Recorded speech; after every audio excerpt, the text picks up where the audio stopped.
I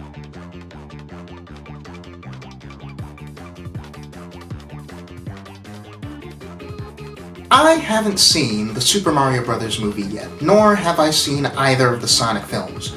I do intend to watch all of them sometime soonish, but once I decided to make this video, I decided I definitely wouldn't watch any of them until it was finished. The reason is, I don't want this video to be taken as any kind of condemnation or qualitative statement on the films. Haven't seen them, can't judge them, calling them good or bad is not what I'm here to do.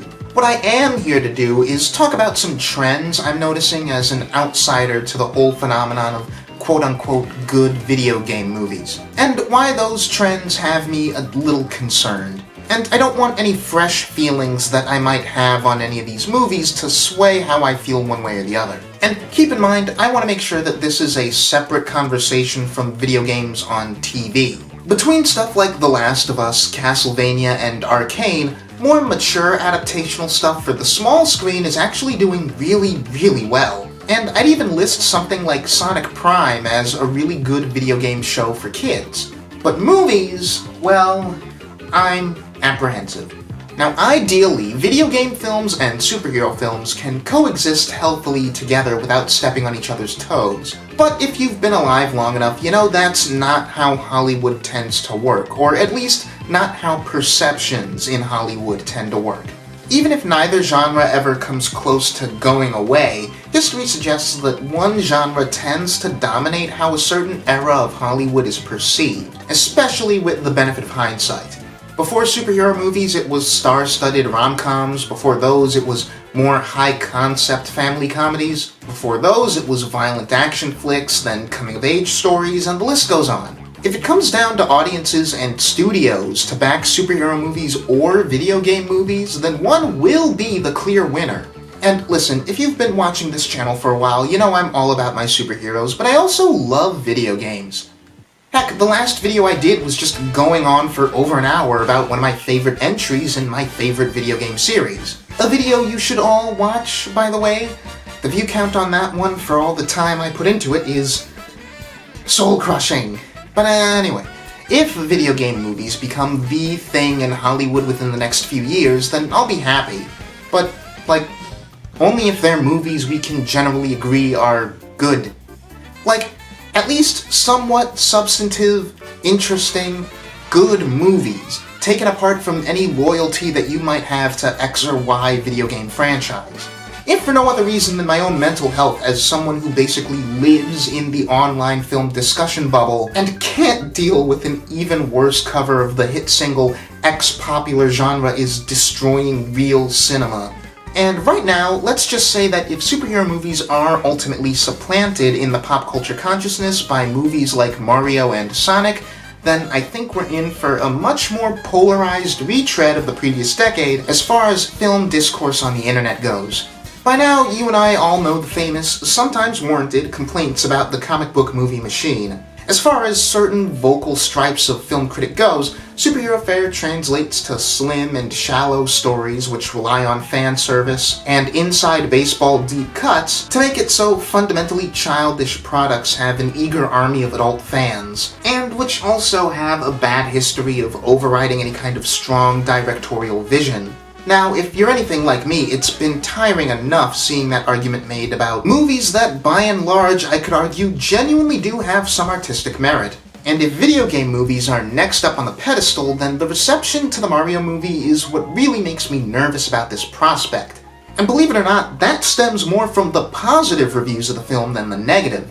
Obviously, in the era of the superhero movie, the franchise that most stands in for the genre as a whole is the MCU. But really think about the positive reactions for MCU movies versus the positive reactions from people who dig Mario.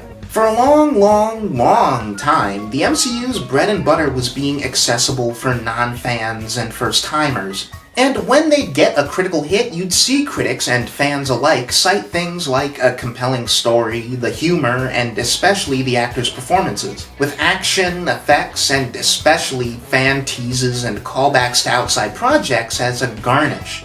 Nowadays, the franchise has never been seen as more impenetrable or overly reliant on interconnectivity, and it's also never been more critically downtrodden. Heck, when the now decade-long train wreck that was the DC Extended Universe got properly going in 2016, the immediate tell that it had learned all the wrong lessons from the MCU was projects like Batman v Superman and Suicide Squad being almost incomprehensible to people who weren't already DC Comics aficionados. Now, I don't know about you, but when I see people praising the Mario movie, I don't see people saying what they did for Avengers in 2012 or even what they did for Iron Man in 2008. I see a lot of, this is a very pretty looking and sounding movie when it's not saddled with out-of-place pop songs, that has a lot of very neat Mario fan service, but with basically no story to speak of, acting performances that are at best passable with one or two exceptions, and jokes that are almost all lame. And keep in mind, those are the positive reviews. Transcendent as a Mario fan hype generator and totally disposable by any other metric. And this is now, at the time of this recording, shaping up to be the highest-grossing animated film of all time. So if what we're seeing here is the comic book movie's place in the film landscape finally supplanted, then the trend suggests that what supplants it will be a genre with all of the same weaknesses as superhero movies, but with barely any of the strengths, and aimed at an even younger, less discerning audience. And you know what? Even kids' movies, or movies with comparatively shallow source material, or whatever, can still have genuine substance. If we get Zelda or Smash Brothers or whatever movies that appeal to kids and families while still having some narrative meat on the bones, I'll gladly eat crow and accept the new cinematic overlords.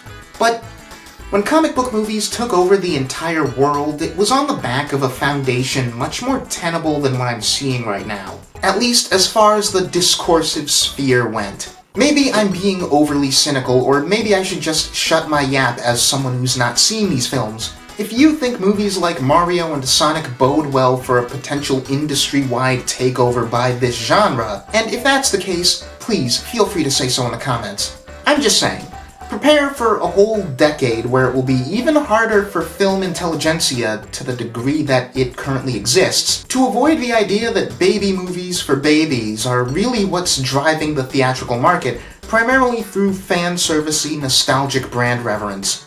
Anyway, this video was kind of an impromptu thing, so here's hoping I'm making any sense whatsoever. Like and subscribe if you dug it, and I'll see you in the future.